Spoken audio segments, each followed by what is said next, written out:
boys and girls. This is Mrs. Gabowski, and I'm going to be bringing you another fun mystery today. Today's book is called Mr. Sniff and the Motel Mystery. So first of all, we have a character on the front cover. If you look carefully, his name, this is the character Mr. Sniff. And this is a dog, and this type of dog is called a bloodhound. Now, if anybody knows anything about the type of dog called a bloodhound, is that they have very, very good sense of smell. And so I'm guessing that's why he's called Mr. Sniff, because he sniffs and smells things, and maybe he's the one that is finding clues in our story. So let's think about that as we go along. You notice something, he's got two things in his hands. Do you notice something that detectives use when they're on a case? Yep, I see it as well. That is a magnifying glass. So the magnifying glass is usually used to look at things very carefully and to look at clues to help figure out and solve a mystery. Mr. Sniff also has something else in his other hand, and that happens to be something called a spider crab. Now, he looks like he might be dressed for the beach, I'm thinking. And with him going to the beach, you might see some types of crabs running up along and down, up and down the beach. In this story, Mr. Sniff, he is a detective, and we are going to be seeing him throughout the entire story. I want to let you know that there are going to be a lot of characters that we actually meet along the way in this story. As you know, or as you've been talking about with other teachers during this mystery unit, that sometimes, well, usually in a mystery, there is going to be, or there is somebody called a victim. So the victim is the person that something bad has happened to them. We're going to find out who that person is. We're going to find out who the other characters are. We're going to find out what the clues are, and we're going to find out what the mystery is. Now, real quick before we start our story called Mr. Sniff and the Motel Mystery, a motel is kind of like a hotel. It's a place that you stay usually when you're on vacation. Sometimes motels or hotels will have a nice pool for you to go to swim in. Sometimes they might have an arcade for you to play games in. They might have a restaurant, but that's what a motel is basically the same thing as a hotel. Okay, so let's go ahead and start reading our new mystery, Mr. Sniff and the Motel Mystery by Thomas P. Lewis. Oh, one other very important thing I forgot to tell you, boys and girls. This is a story that has a lot of characters. We need to pay attention to the characters because they're going to be changing quite a bit. The other thing I really want you to pay attention to very carefully in the story are the details. There's a lot of really, really important details throughout the story, and if we pay attention to them, I'm hoping that they help us figure out the mystery and that we can solve the mystery by paying attention closely to those clues. All right, finally, let's go ahead and get started. Mr. Sniff and the Motel Mystery. Mr. Sniff and the Motel Mystery. Mr. Sniff was reading a newspaper by the motel pool. Suddenly, he heard someone cry, "Help! Help!"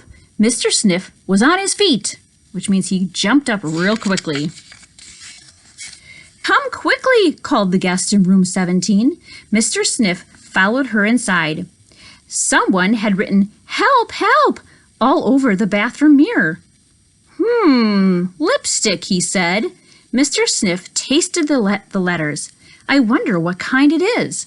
"And this little fellow," said Mr. Sniff, "should be in the mud or by some rocks. Not in your shirt." He picked up a small spider crab off the lady's shoulder. "Someone wants to frighten me," said the guest. So now we have this dog, which is the kind of dog that it is called a Basset Hound. Okay, so here's our new character, the Basset Hound. We'll learn her name in just a moment.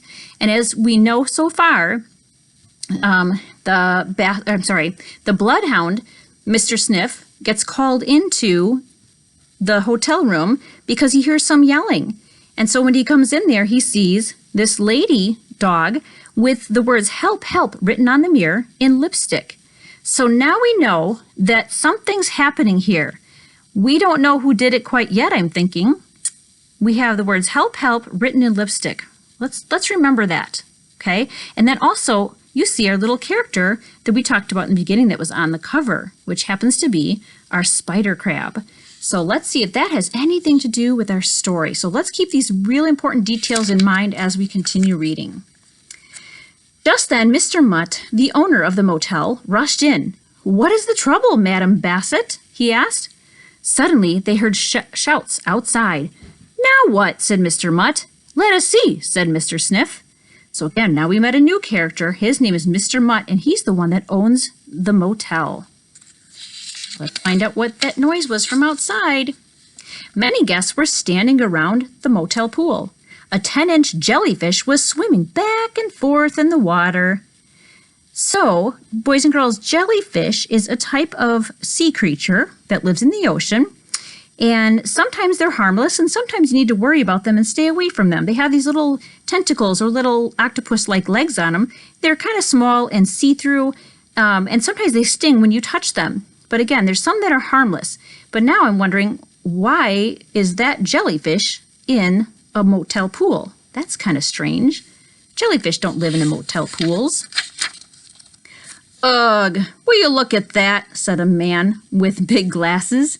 "You won't catch me in there," another guest said. Mr. Sniff reached over and picked up the jellyfish. Bluish white, a moon jelly. Harmless, but messy. So there's our friend Mr. Sniff. He's got his magnifying glass, and he's holding up that jellyfish in his hand. He's saying that it's a harmless one, so it means it's not going to hurt you, but it's kind of messy. And people really don't want to see jellyfish floating around in their pool when they're trying to go swimming. That's kind of yucky. So let's remember that detail as well. "This is too much," said Mr. Mutt. "Who could have put it in the pool? All my guests will leave. I will lose my business. Mr. Sniff, please help me." "You are my friend, Herman," said Mr. Sniff. "I will begin at once." "Can I help?" asked Andy Mutt. "I know where everything is." Andy was Mr. Mutt's youngest son. "Very well," said Mr. Sniff. "I will need keys to all the rooms." Okay, so now we met a new character, and his name is Andy. And Andy is the youngest son of Mr. Mutt. And if you remember, Mr. Mutt is the owner of the hotel. Okay, so now we met, again, Andy. We're going to see how he's going to maybe try to help. All right, here he goes. Jill has all the keys," said Andy. "She is the summer maid. Let us go and see her," said Mr. Sniff. Okay, so now they're thinking, maybe Jill knows something about what has happened. So she is the summer maid. That means she's the one that does she helps clean the hotel rooms and cleans the bathrooms and changes the bed sheets to get them ready for the next guest that will stay there. So let's see if Jill can help the situation and find out what's been going on at the mystery motel. They found Jill by the soda machine. "Hi," said Andy. "This is Mr. Sniff. He is a detective. He is on a case. He needs the keys to all the rooms." "Here they are," said Jill. "Thank you," said Mr. Sniff. Jill sneezed and took a pill from her pocket. She drank it down with some white soda. So now we know we met a new character. Again, her name is Jill, and she's the one that cleans the rooms and gets them ready for the next guest.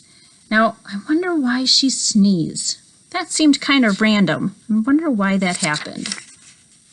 Mr. Sniff and Andy went up the stairs to the second floor. They knocked on the door to room 21. There they are, way up on top of the balcony. And that's Andy and Mr. Sniff. They're on the case. "Excuse me, I am Mr. Sniff, and I am a detective. I am working on a case. May we come in?" "Yes, of course," said the guest in room 21. "I am Sergeant Hound. I am a policeman. I am on vacation." Mr. Sniff looked all over the room. Then he looked at the bed. He said, "The top half is thicker than the lower half." He pulled back the blanket and sheet. "There is only one sheet. Someone has folded it over so you can't get in." "Who makes the beds, Andy?"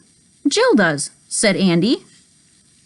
So now this is kind of strange. Something weird happened in Sergeant O'Hound's room. They noticed the bed was made, but it was made incorrectly. So when you tried to get in, you wouldn't be able to get in properly and get your feet all the way to the end of the bed. That's strange. So who would have done it that way? Well, Andy says that Jill's the one that makes the bed. But I wonder if Jill I wonder why Jill would do that, or if she would do that on purpose to a guest. That seems interesting and kind of strange. So keep that in mind too. Do you think she could be the suspect? Do you think Jill could be the one that could have possibly put the lipstick, help, in the other guest's room? That seems a little strange. Let's keep all this information in mind. It's a lot to keep track of, like I said. Sergeant O'Hound sneezed. "Sorry," he said. "It is my hay fever." Mr. Sniff looked at the flowers on the table. "Andy," he said, "are there flowers in every room?" "I think so," said Andy. "Mother buys them at the farm market. Some of them, at least," said Mr. Sniff. He gave Andy some flowers. "Take these with you, please." "Thank you for your trouble, Sergeant. Have a good vacation." Okay, so now we have Jill who sneezed, and we weren't sure why, but now Sergeant O'Hound sneezed. And he sneezed because he had these flowers near him. And sometimes when people have allergies, they cannot be near certain flowers because it will make them sneeze. And it said, Mr. Sniff asked, he said, "Are flowers in all the rooms?" And they said, "Yes, I think so." Might not be a very good idea for people that do happen to have allergies. Wouldn't be very good for those guests. Mr. Sniff and Andy went into many rooms. If the guests were out, Mr. Sniff opened the door with one of Jill's keys. He was careful not to disturb anything. At last they came to room 13. "This is our room," said Andy, "and these are my brothers. Wolf and Garson are twins." So you can see these two, Wolf and Garson. Those are the twins. They're brothers. And this is Bill. He is the oldest. "How do you do?" said Mr. Sniff. He looked around the room.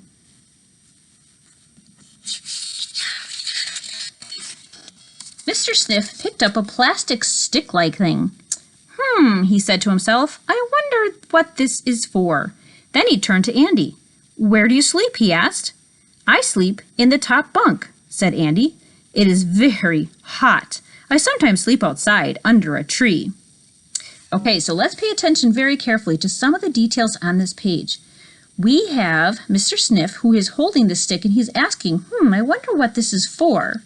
So let's keep that in mind as we continue reading. He's not sure what it's used for, but he was just kind of wondering. He thought it was a strange thing to see. And then, as we know, Andy, he said that it doesn't sound like he really likes sleeping in the top bunk because it gets very hot. And so because it gets hot sometimes, he sleeps outside under a tree. Let's remember those ideas. Mr. Sniff looked at his watch. "It is late," he said. "The tide is rising. I am going for a swim. Can I come with you?" asked Andy. "Please do," said Mr. Sniff. "I will meet you at the beach." Mr. Sniff put down his umbrella, his chair, and his towel. "I am ready," said Mr. Sniff. And he and Andy ran into the water. A swimmer with white curly hair floated by on a tube. "Afternoon," the swimmer said. "Dr. Small is the name. Staying up at Mutt's Motel, are you?" "Yes," said Mr. Sniff. So here comes a stranger, a new person coming along. His name is Dr. Small.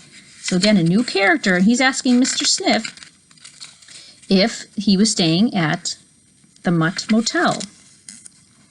"Have you seen the green slimy thing?" asked Dr. Small. "Why, no," said Mr. Sniff. "It comes by my window every night," said Dr. Small. "Scares some people. Green, shiny face. Hair like wet snakes. But when I call, it goes away and hides." "Very interesting," said Mr. Sniff. After his swim, Mr. Sniff went back to his umbrella and put lotion on his nose. "Let us take a walk, Andy," he said. So before we turn the page, boys and girls, let's think about something here.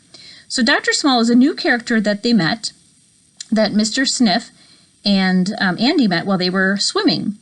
And so then Dr. Small decided to share with him sometimes that when he's getting ready for bed at night, he sees something green go by his room. He said it says green shiny face, hair like wet snakes.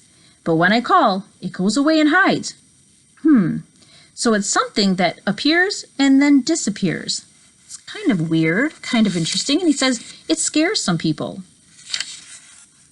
Andy and Mr. Sniff walked along the beach. They did not talk much. Finally, Andy asked, "Would you like some bubble gum?" "No, thank you," said Mr. Sniff. That's kind of interesting, too. So randomly, Andy asked Mr. Sniff, "Hey, do you want some bubble gum?" And Mr. Sniff said no. Let's remember that, too. Looks like they're heading over into the water here. He was standing in the water, looking down. "What are these, Andy?" asked Mr. Sniff. "Mole crabs," Andy said. "When the waves wash over them, they put their antennas up through the sand to catch their food." "Very clever," said Mr. Sniff. He and Andy took another swim. So if you look very carefully, you can see those little tiny antennas sticking out from the water. Then Mr. Sniff went to the office of Mutt's Motel. "Hello, Hilda," he said to Mrs. Mutt. "May I see your lipstick?" "Here it is," said Mrs. Mutt. Mr. Sniff tasted it. Oh, I wonder if Mr. Sniff thinks it could be Mrs. Mutt. Now, Mrs. Mutt would be the wife of the motel owner. And a lot of times, not everybody, but a lot of times ladies will carry around lipstick with them. And so he thought, well, I'm just going to ask her if I could see it and then taste it. Because remember in the beginning, he tasted or licked that lipstick that was written on the wall or the mirror that said, "Help me, help me." Do you think he's trying to figure out if that's the same taste that he got from the wall or the mirror in the bathroom? That's kind of what I'm thinking. "Very pretty color," he said. Just then the door opened. Some new guests came into the office. The baby hit the call bell. It did not ring. Mr. Sniff turned the bell over and felt inside. So sometimes when you come into a business, if someone's not waiting outside for you right away and you need to get help for something, they might have a little bell called a call bell. And what you do is you kind of pop that little button down at the top and it makes a nice ringing sound.